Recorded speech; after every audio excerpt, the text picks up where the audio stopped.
Amém.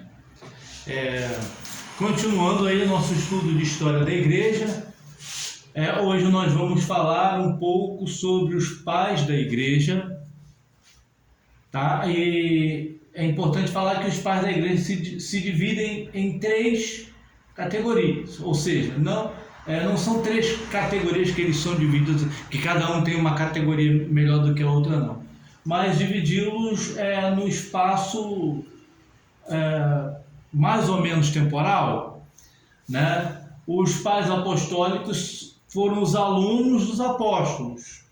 Os pais apologéticos foram que escreveram defesa da igreja, para a igreja, porque a igreja era acusada pelo Império Romano de várias coisas, né? E aí, por isso eles são chamados de pais apologéticos. E depois os pais da igreja propriamente ditos, que foram aqueles que viveram próximo ali à conversão de Constantino. Inclusive eu esqueci de botar um aqui, que foi o Eusébio de Cesareia. E aí depois nós vamos estudar, se assim o tempo nos couber, aí tomara que caiba, porque precisamos que caiba, as 10 perseguições efetuadas pelo Império Romano à igreja, e dando tempo nós também falaremos sobre o fim das perseguições, a apostasia, a paganização da igreja e a igreja do período medieval, ok? Então vamos lá, começando o nosso estudo falando sobre os pais da igreja. Pai do Senhor Jesus, Pai do Senhor, em nome de Deus. Durante todo o primeiro século da igreja, os apóstolos foram os líderes da igreja. Então, o último apóstolo a morrer, que foi o apóstolo João, que inclusive foi o único que morreu por causas naturais, ele morreu lá, segundo alguns historiadores, entre o ano 100 a 103 depois de Cristo. Outros vão dizer 98, né? Mas é nessa faixa etária aí, entre 98 a 103 depois de Cristo, aproximadamente, que o apóstolo João teria morrido. Durante esse período em que os apóstolos estavam vivos, a liderança da igreja, ela estava dividida entre os apóstolos, que eram os representantes, as testemunhas de Jesus, os presbíteros, que eram os pastores locais, e os diáconos, que eram os auxiliares, né? Lembrando que a palavra apóstolo, ela é uma palavra de origem grega e tem 3 significados, ou 4, alguns diriam 4 significados, né? E tem um significado etimológico, que é o significado da palavra traduzida para o português, que a palavra apóstolo vem do grego apostolos, né? É uma palavra de origem grega. O significado etimológico da palavra apóstolo é enviados para fora. Vem da preposição grega apó, que significa um movimento de dentro para fora, e do verbo grego stelos, que significa enviar. Então a palavra apóstolo significa literalmente, segundo o significado, a etimologia da palavra, enviados para fora. Ou poderemos simplificar e dizer que a palavra apóstolo significa simplesmente enviado, né? Apostoloi, enviados, no plural. O outro significado, o segundo significado, é o significado bíblico da palavra apóstolo, que foi aquele significado colocado pelo apóstolo Pedro, lá no capítulo 1 de Atos, que ele fala que para que seja testemunha conosco. Então o significado bíblico da palavra apóstolo é testemunha. O terceiro significado da palavra apóstolo seria não exatamente a função apostólica, mas o dom apostólico. A função de apóstolo enquanto um líder, ela desapareceu na morte de João. E eu digo desapareceu por quê? os próprios apóstolos não ordenaram outros apóstolos. Os apóstolos, eles ordenaram presbíteros e diáconos, e não outros apóstolos. E aí, o terceiro significado da palavra apóstolo seria o significado do ministério apostólico, que é o ministério missionário. Então, o missionário, ele exerce o ministério apostólico uma vez que ele é enviado para fazer missões em outros lugares, mas não é mais a função apostólica, não tem mais a função apostólica, porque os apóstolos que foram ordenados por Jesus, eles morreram e eles mesmos não ordenaram outros apóstolos. O quarto significado da palavra apóstolo significa embaixador, que esse já é o significado dos apóstolos da Bíblia, os 12 e mais o apóstolo Paulo, que significa aquele que representa o seu país, ou representa o seu presidente, digamos assim, em outro país ou em outros países, né? O embaixador da embaixada americana, o embaixador da embaixada brasileira, no caso, o embaixador da embaixada brasileira seria o próprio representante do Brasil, né? Que aí ele tem a embaixada brasileira nos Estados Unidos, a embaixada brasileira em Tel Aviv, a embaixada brasileira na França e etc. Né? Então, é importante frisar que os apóstolos não ordenaram outros apóstolos, tá? E aí a gente fica pensando, então, de onde surgiram esses atuais apóstolos? Não quero falar sobre isso agora, não. Tá? Então, vamos lá. Depois que os apóstolos morreram, inclusive fazendo um adendo, presbítero Reinaldo, se os próprios apóstolos não ordenaram outros apóstolos, então por que Barnabé e Silas são chamados de apóstolos no livro de Gênesis? Eles são apóstolos no sentido de serem missionários, e não apóstolos no sentido de serem testemunhas ou de serem embaixadores, tá? Apóstolo no sentido de missionário, não no sentido como é aplicado para Paulo e mais os 12, ok? E aí, após a morte do apóstolo João, houve uma nova configuração do ministério eclesiástico. Aí surge a figura do bispo.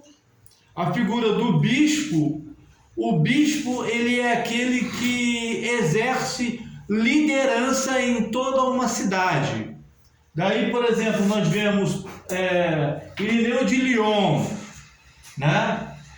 Irineu foi o bispo de Lyon. Lyon é uma cidade da França. Tem até hoje. Tem até hoje. Tem até o clube. Tem o clube de Lyon. Juninho Pernambucano jogou lá, o Fred.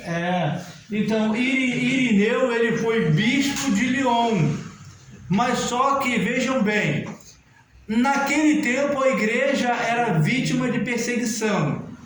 Então, por conta das perseguições, e apenas por conta das perseguições, os cristãos não faziam templos destinados à adoração, porque eles tinham que viver escondidos. Então eles adoravam nas casas. Então, como não poderia haver aglomeração, grandes aglomerações, então existiam várias pequenas igrejas, ou seja, grupos menores de pessoas, um determinado número de famílias que se reuniam em determinada casa para adorar. Então existiam várias igrejas por esse motivo, tá? Por não poder haver grandes aglomerações. Então um número reduzido de famílias se reuniam nas casas, Às vezes, quando a casa era de uma pessoa que tinha um poder aquisitivo melhor, tinha um espaçozinho melhor, e aí tinha que ter um certo cuidado na hora de entrar para não levantar suspeitas, né? Porque não podia haver grandes aglomerações. E aí, o bispo exercia, então, o papel de presidente de todas as igrejas da cidade aonde ele era o líder. E quem dirigia as igrejas locais eram os presbíteros. E os diáconos estavam como auxiliares, né? Ou no sentido de servir aos necessitados, no sentido de servir a ceia, ao líder, ao presbítero e à igreja. Tá? Então, daí nós vemos, por exemplo, os pais apostólicos, inclusive esqueci de botar um outro aqui também, que foi Papias. Essas pessoas, esses bispos, Clemente, bispo de Roma, Clemente, segundo alguns historiadores, ele era um hebreu, ele era um judeu, que ele foi aluno do apóstolo Paulo. O apóstolo Paulo, inclusive, o menciona, se não me falha a memória, na sua carta aos Romanos. Então, ele foi aluno do apóstolo Paulo. Ele foi enviado para Roma, e aí, segundo a história, ele é considerado o terceiro Papa de Roma. Mas aí, calma, vamos devagar. Porque a figura do Papa como um líder universal ou quase universal da igreja só surge aqui. Só surge no VI século. O primeiro Papa da igreja, segundo alguns historiadores, foi o Gregório o Grande, o mesmo do calendário gregoriano, que é o nosso calendário civil, tá?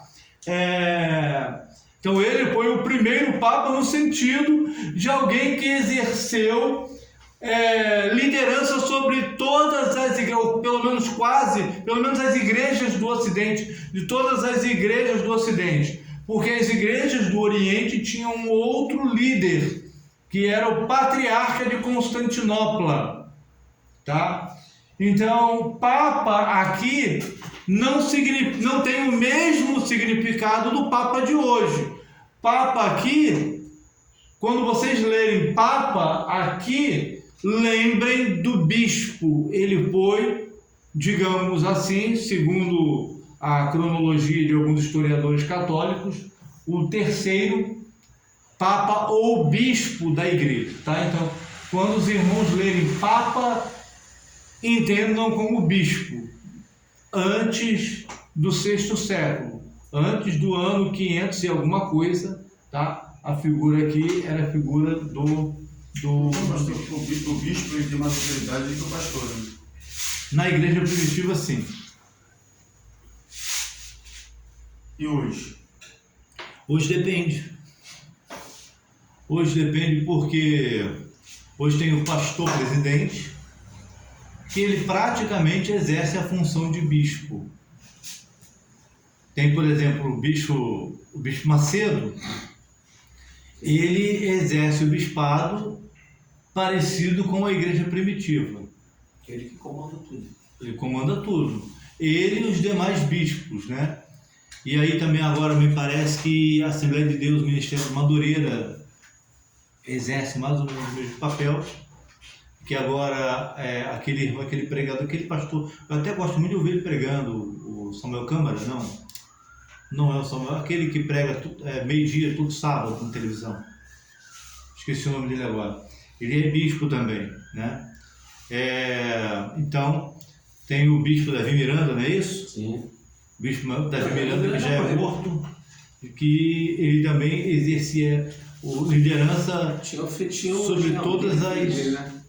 Tem o filho dele também. Sora. E que exerce liderança em todas as igrejas, Deus é amor, né? Então, o bispo, lembrem disso. Então, aí nós temos Clemente de Roma, que foi aluno do apóstolo Paulo. Tem Papias. Papias, ele não foi mencionado aqui, porque o Papias, o que ele deixou de escritos se perderam. O que nós temos hoje do que Papias escreveu é o que Eusébio de Cesareia registrou. Eu tenho lá em casa, inclusive, graças a Deus, li tudo. Li há muito tempo atrás, né? O livro A História Eclesiástica de Eusébio de Cesareia. E Eusébio de Cesareia foi também um pai da igreja. Um pai da igreja desse período aqui. O pai da igreja propriamente dito, tá? Então, Eusébio de Cesareia citou algumas cartas, ou pelo menos parte das cartas de Papias, tá? Então, Papias, ele tem uma boa contribuição para a igreja, porque, conforme nós dissemos, quando nós estudamos os evangelhos, como é que nós sabemos que foi Mateus que escreveu o primeiro evangelho? O nome dele não está aqui. Mas está aqui no texto, Evangelho de Mateus. Sim, tá, e está lá o título porque o editor da Bíblia colocou. Mas dentro do escrito mesmo, porque o importante é o que está escrito ali. Ali não tem Mateus, apóstolo de Jesus, não tem. O que tem ali é o quê? Tanto que essa parte o Evangelho segundo Mateus é nota do editor, ou seja, seria um título colocado pelo editor da Bíblia, que em algumas Bíblias aparece o Evangelho de Jesus Cristo segundo São Mateus. Aí outros colocam o Evangelho segundo Mateus. Outros colocam Evangelho de Mateus. Então, cada edição da Bíblia é diferente, porque isso é uma evidência de que faz parte do trabalho do editor da Bíblia. Almeida Revista e Corrigida, Almeida Revista e Contemporânea, Almeida Revista e Atualizada, que é essa minha aqui, Almeida Revista e Revisada, né? Almeida Fiel. Então cada uma tem esse título. Então como é que nós sabemos que Mateus escreveu o primeiro evangelho? E como é que nós sabemos que Marcos escreveu o segundo evangelho? Porque os apóstolos, eles não assinaram. Os discípulos não assinaram os evangelhos. Como é que nós sabemos? Papias que escreveu. Papias escreveu. E aí o testemunho de Papias chegou aos ouvidos dos líderes da igreja, e aí, desde o início, na verdade, eles já sabiam, também através da contribuição de Papias, que o primeiro evangelho foi escrito por Mateus e o segundo evangelho foi escrito por Marcos. Essa é a contribuição de Papias. E aí nós vemos uma outra figura importante, inclusive tem um filme sobre ele no YouTube, o Policarpo de Esmirna. Foi aluno do apóstolo João. Ele, se não me falha a memória, ele também conheceu o apóstolo Paulo.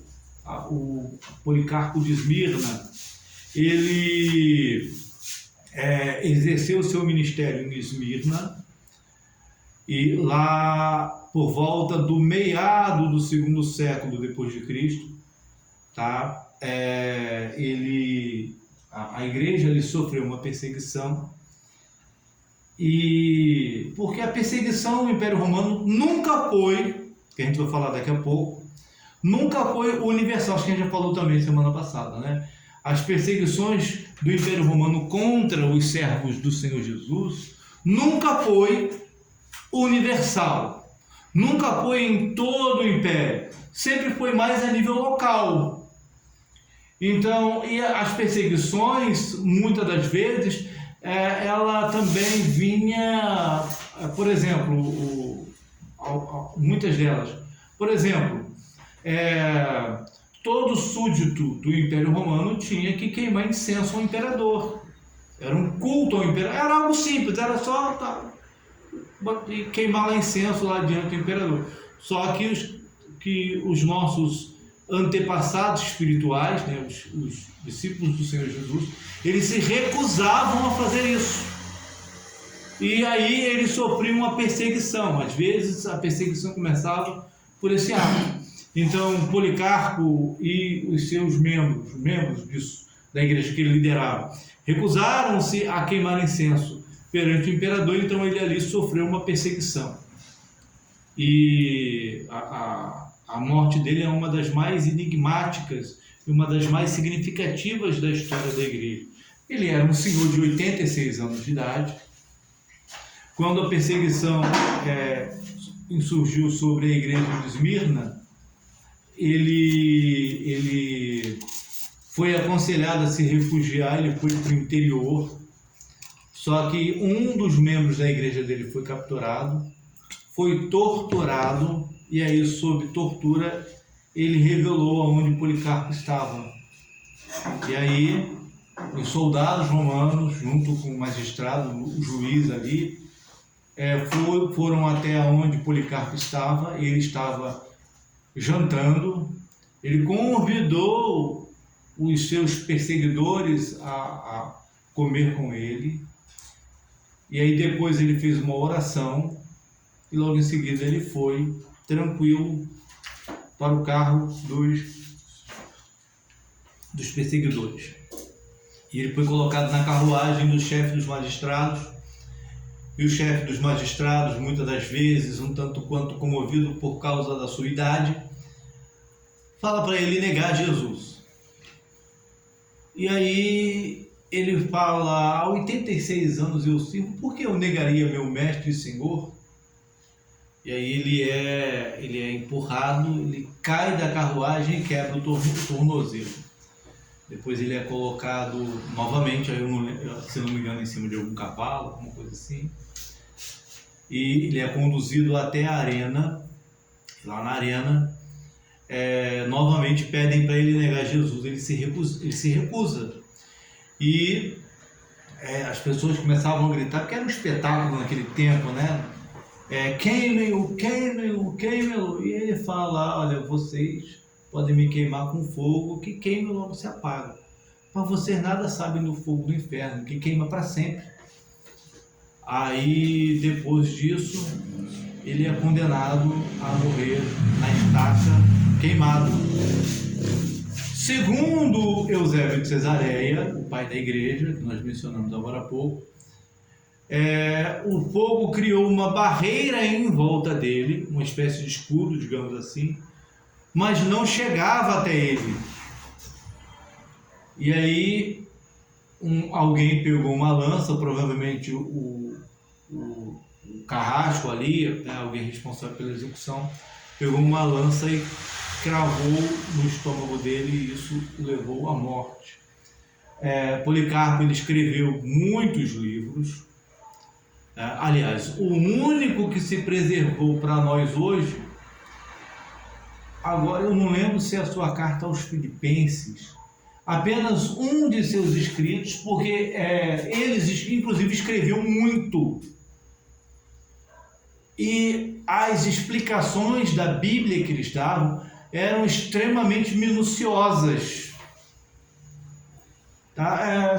Quando a gente estuda patrística, que é o estudo dos escritos dos pais da igreja, são vários volumes. Vários volumes. Então, esses irmãos, esses líderes, eles escreviam muito. E apenas um escrito de Policarpo permanece intacto até os dias de hoje. Se não me falha a memória, eu sei que é uma carta enviada a uma das igrejas. Eu não lembro se é exatamente a carta aos Filipenses, mas sei que ele deixou uma carta a uma igreja que o apóstolo Paulo anteriormente também tinha enviado uma mensagem, ou uma de suas epístolas da Bíblia. O terceiro pai, lembrando que não só tinha esses pais da igreja aqui não, tá, irmãos? Tinham muito mais, só que esses daqui acabaram tornando-se alguns dos mais conhecidos. Ficaria em evidência, né? Mais ou menos, alguns que existem mais escritos sobre eles, ou eles ou eles influenciaram mais a liderança da igreja do que os outros, tá? Do que os outros. Então, o nome deles acabou sendo perpetuado, né? Na verdade, desses aqui, os pais apostólicos, o Papias, ele deu uma boa contribuição, mas se não fosse Eusébio de Cesareia, ele teria sido esquecido. E nós não saberíamos porque o primeiro evangelho é escrito, é atribuído a Mateus e o segundo é atribuído a Marcos. Ok? O terceiro pai da igreja aqui é o Inácio de Antioquia. Ele escreveu algumas cartas, ele escreveu uma carta a Policarpo, ele escreveu outras cartas, eu tenho essas cartas em casa, eu já as li todas também, todas elas eu li, das cartas de Policarpo, de Inácio de Antioquia. Ele foi aluno também do apóstolo João, e ele foi Policarpo. Policarpo foi professor de Irineu de Lyon, e Policarpo foi foi professor de Irineu de Lyon, ok? E aí, Inácio de Antioquia, ele escreveu várias cartas, das quais nós temos aí mais ou menos umas 5 ou 6 que ficaram para nós hoje, né? Ele sofreu martírio, e antes dele sofrer martírio, ele escreveu para Policarpo, escreveu as demais cartas, tá? Foi um outro importante líder da igreja. E é interessante quando a gente pega e lê os escritos deles. Quando eu estava cursando teologia, né, hoje em dia nós temos essa facilidade. Eu consegui uma apostila dessa grossura, com os escritos de Inácio de Antioquia, os escritos de Policarpo, de Irineu de Lyon, de Tertuliano. Aí eu fui levar para o meu professor de teologia ver. Mas daí eu paro porque está sendo gravado. Faça ideia, pastor. Oi? O senhor chegou com aquele bolão de troço lá. Hoje dá para a gente baixar e dá para a gente ter tudo. Vai imprimindo devagarzinho, vai deixando lá, né? Mas era uma apostila dessa grossura assim, talvez até mais grossa, né? E aí, esse Inácio de Antioquia, ele também exerceu uma liderança muito importante sobre a cidade de Antioquia. Essa Antioquia aqui era a Antioquia da Síria, ou seja, a igreja onde o apóstolo Paulo congregava, a igreja onde Barnabé foi pastor, tá? Então é essa Antioquia. Então, após a morte desses líderes, vieram os demais, que boa parte deles foram alunos, ou todos eles foram alunos dos pais apostólicos. Então tinha esse fenômeno dos alunos dos apóstolos. Os apóstolos receberam os ensinamentos direto do Senhor Jesus, e aí eles passaram para esses aqui, para os pais apostólicos. Depois os pais apostólicos passaram para os pais apologéticos. Depois os pais apologéticos passaram para os pais da igreja propriamente dito. Então tornou-se um ciclo. Apenas no ano 380 ou 381 aproximadamente depois de Cristo é que nós veremos uma apostasia mais generalizada da igreja. Tinha apostasia aqui? Tinha. Tinha hereges aqui? Tinha. Mas com a oficialização do cristianismo como a religião do Império Romano, que não se deu por Constantino, se deu por Teodócio, por volta do ano 381, que haverá uma apostasia mais generalizada da igreja, né? E aí depois nós vemos os pais apologéticos, foram os alunos dos anteriores.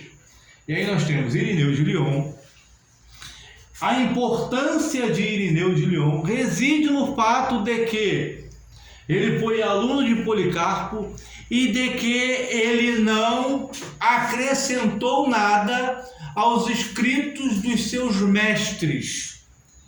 Ele escreveu, se não me falha a memória, um dos primeiros livros de teologia. Na verdade, eu agora não lembro se é de teologia, se é uma sistematização das doutrinas da igreja primitiva ou se é um comentário dos livros da Bíblia. Eu não lembro qual dos dois, mas eu sei que ele escreveu, e o interessante é que ele diz que ele não acrescentou nada. Ele ensinou e escreveu apenas tudo aquilo que ele ouviu dos seus mestres. Então nisso reside aí a importância de Irineu de Lyon. Segundo o nosso livro didático, botei até aqui, Irineu de Lyon, ele foi morto durante a 5ª perseguição sob o imperador Sétimo Severo, tá? E aí ele foi martirizado. O que é ser mártir? Se a palavra mártir do grego significa literalmente uma testemunha. E a palavra mártir hoje significa alguém que morre por um propósito, alguém que morre defendendo uma causa. Oi? Estevão foi o primeiro mártir. Sim. De todos os discípulos, de todos os apóstolos. O primeiro mártir foi Tiago, irmão de João. Exatamente, né? E aí, após Irineu, teve um outro, lembrando que esses aqui, eles iniciam o seu ministério no final, ou no meado para o final do 2º século, mas a maioria das mortes, dos martírios, ou das mortes por causas naturais deles, ocorrem no 2º século, ou seja, no 3º século. Lembrando que primeiro século, naquele tempo não existia o conceito de ano zero. Então quando você perguntava quantos anos você tem, muitas das vezes eles não sabiam dizer: eu tenho 2 meses, eu tenho 1 ano, 1 ano e 1 mês. Ele não sabia falar assim. Ele falava, por exemplo, ele não tinha 1 ano ainda, ele falava: eu estou no meu 1º ano de vida. Ele tinha 1 ano e 1 mês, eu estou no meu 2º ano de vida. Se é que alguém que tinha essa idade poderia falar assim, né? Então não existia o conceito de ano zero. Então o 1º século identifica-se como o ano 1 ao ano 100 depois de Cristo, ou durante Cristo. Depois de Cristo, que é depois do nascimento de Cristo, aproximadamente depois do nascimento de Cristo. O nosso calendário tem os erros cronológicos e aí gera uma certa confusão a falar disso, mas o século I, para simplificar, começa do ano 1 e termina no ano 100. O século II começa no ano 101 e termina no ano 200. O século III começa no ano 201 e termina no ano 300.